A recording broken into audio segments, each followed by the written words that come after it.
बिस्मिल्लाहिर्रहमानिर्रहीम। अस्सलामु अलैकुम नाज़रीन, मैं हूं मोहम्मद शहबाज और आज की इस वीडियो के अंदर मैं बताऊंगा कि आप किस तरह से अपने मोबाइल फ़ोन को अपने चार्जिंग केबल के ज़रिए कंप्यूटर के साथ कनेक्ट करके एज़ अ वेब कैम इस्तेमाल कर सकते हैं। तो ये वीडियो जो है ना बहुत ही इंटरेस्टिंग और कमाल की वीडियो है। आपने शुरू से लेकर आखिर तक देखनी है और ज़रा सी भी जो है वो स्किप नहीं करनी, क्योंकि अगर आपने ज़रा सी भी स्किप की तो आपको समझ नहीं आएगी। तो चलिए मैं चलता हूँ अपनी स्क्रीन के ऊपर। सबसे पहले आपको दिखाता हूँ अपने मोबाइल के ऊपर कि आपने कौन सा सॉफ्टवेयर इस्तेमाल करना है एज अ वेब कैम के लिए। बहुत ही कमाल की एप्लीकेशन है और बिल्कुल फ्री एप्लीकेशन है। तो यहाँ से मैं खोल लेता हूँ जी अपने मोबाइल के अंदर। अब आपने करना है क्या, सबसे पहले आपने अपना प्ले स्टोर ओपन कर लेना है। जब आप प्ले स्टोर ओपन करेंगे तो इसमें आपने यहाँ पर लिखना है Droid Cam, DRIOD Droid Cam. ये लिखने के बाद आपके पास इस तरह की ये आएगी ऐप और इसको आपने इंस्टॉल कर लेना है। देखिए मैंने पहले से इंस्टॉल की हुई है, यहाँ से हम ओपन कर सकते हैं, ठीक है ना। तो इसका मैं यहाँ से ओपन कर लेता हूँ। तो देखें ये मेरे पास ओपन हो चुकी है, आपको ये इस तरह की इसका इंटरफेस दिखाई दे रहा है। दूसरी जानब जो है वो आपने करना क्या है, अपने कंप्यूटर के अंदर आपने चले जाना है किसी भी ब्राउज़र के अंदर। यहाँ पे आपने टाइप करना है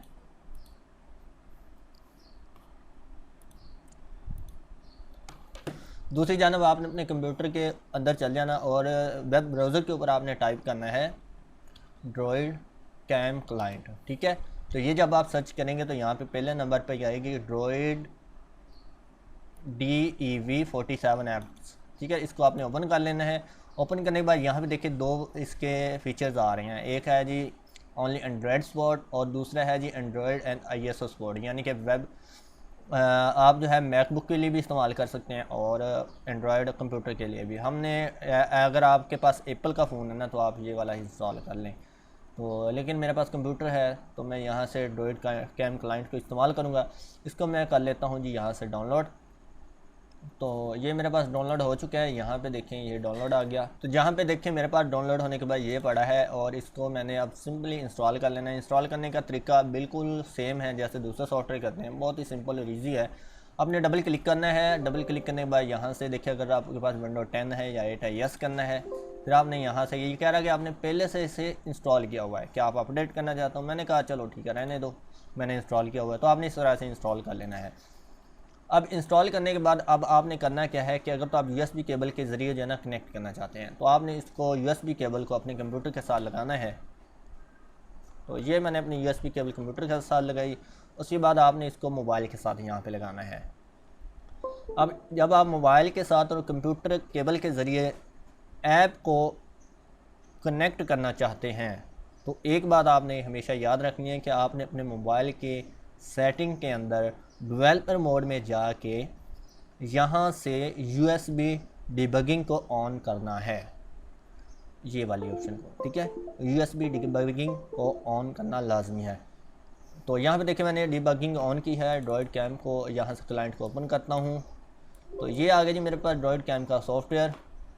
तो यहाँ से मैं USB केबल के ऊपर क्लिक करता हूँ, यहाँ से मैं सर्च के ऊपर क्लिक करता हूँ। तो देखें ये कुछ ही देर में मेरे मोबाइल को कैप्चर कर लेगा। सॉरी हमने यहाँ से सॉफ्टवेयर को चलाया नहीं। सबसे पहले हम सॉफ्टवेयर को भी चलाएंगे मोबाइल के अंदर भी। तो यहाँ से मैं सॉफ्टवेयर मोबाइल के अंदर भी ओपन कर लेता हूँ। अब देखें यहाँ पे आ गया, इसने मेरे मोबाइल का नाम लिख दिया। स्टार्ट पे क्लिक करूँ तो देखें ये मेरी स्क्रीन के ऊपर आपको पिक्चर दिखाई दे रही है, ठीक है। तो इससे देखें अगर आपके मोबाइल के अंदर अब एक और ऑप्शन डेवलपर मोड की ऑप्शन नहीं आ रही तो आप उसे कहाँ से ऑन कर सकते हैं। तो आपने फिर से जाना है डेवलपर अबाउट फ़ोन के अंदर और अबाउट में जाने के बाद आपने यहाँ से नीचे आ जाना है, यहाँ पे फ़ोन की इंफॉर्मेशन के अंदर सॉफ्टवेयर इंफॉर्मेशन में आ जाना है और यहाँ से आपने बिल्ड नंबर के ऊपर आपने 3-4 बार जो है ना वो क्लिक करना है। तो यहाँ पे देखिए ऑप्शन आ रही है developer mode has already turn on, ठीक है ना। तो ये आपकी टर्न ऑन हो जाएगी। तब आपने वापस आना है सेटिंग के अंदर, सबसे नीचे आ जाना है। तो देखें डेवलपर ऑप्शन आ रही है और यहाँ से आप USB डिबगिंग को ऑन कर दें। अगर देखें मैं ऑफ़ कर दूँ तो मेरे पास यहाँ से कंप्यूटर के अंदर जो है ना वो कैम ऑफ हो जाता है। अगर मैं ऑन कर दूँ तो देखें यस ओके करूँ और इसको मैं बंद करने के बाद दोबारा से यहाँ से चलाऊँ, मोबाइल स्टार्ट किया तो ये देखें जी दोबारा से फिर से वीडियो आ गई। ओके हो गया। तो इस तरह से आपने केबल के ज़रिए कनेक्ट करना है। लेकिन अगर आप केबल के ज़रिए नहीं कनेक्ट करना चाहते, आपने वाईफाई के ज़रिए कनेक्ट करना है, तो वो कैसे करेंगे? तो देखिए मैं यहाँ से बंद करता हूँ ऐप को, भी यहाँ से मैं बंद करता हूँ ज़रा, वैसे बंद नहीं होगी ये, यहाँ पे जाता हूँ स्टॉप करता हूँ, ठीक है। अब देखें मैं यहाँ से इसको ओपन करूँ एंड्रॉयड ऐप को, तो देखें मेरे पास मोबाइल के ऊपर ये देखें यहाँ पे वाईफाई पे क्लिक करूँगा तो ये एक आईपी एड्रेस आ रहा है। तो मैं यहाँ पे आईपी एड्रेस लिखूँगा, स्टार्ट के ऊपर क्लिक करूँगा तो देखें ये अब वाईफाई के ज़रिए भी कनेक्ट हो रहा है। अब देखते हैं कि क्या ये वाकई में जो इन्होंने कहा है कि ये वेब कैम के तौर पर इस्तेमाल होगा, तो क्या वो हो सकता है। मैं यहाँ पे क्लिक करता हूँ और गूगल मीटिंग पे क्लिक करता हूँ, तो यहाँ पे देखें स्टार्ट मीटिंग पे क्लिक करूँ तो देखें यहाँ पे मेरी पिक्चर आती है या नहीं। वाह, ये देखें, देखो पिक्चर आ गई ना। तो ये मेरा फ्रंट कैमरा चल रहा है मोबाइल का, आप बैक कैमरा भी चला सकते हैं। तो वो भी आप इस ड्रॉइड ऐप की सेटिंग में जाएंगे ना मोबाइल की, तो उससे आप ऐप का वो भी चला सकते हैं कैमरे को। तो ये थी जी छोटी सी वीडियो, आई होप आपको पसंद आई होगी। तो अगर आप मेरे चैनल पर नए आए हैं तो यार इसे सब्सक्राइब करें, और इस तरह की बेशुमार जो है इंफॉर्मेशन और एजुकेशनल वीडियो मैं आप लोगों के लिए बनाता रहता हूँ। तो वीडियो को लाइक करें, शेयर करें, और अपने दोस्तों से भी कहें कि इस चैनल के ऊपर ज़रूर आएँ, कि इसके ऊपर मैं बहुत ही कमाल की वीडियो बना के जो है ना वो शेयर करता हूँ, जो तकरीबन यूट्यूब के ऊपर जो है ना वो बहुत कम होती हैं।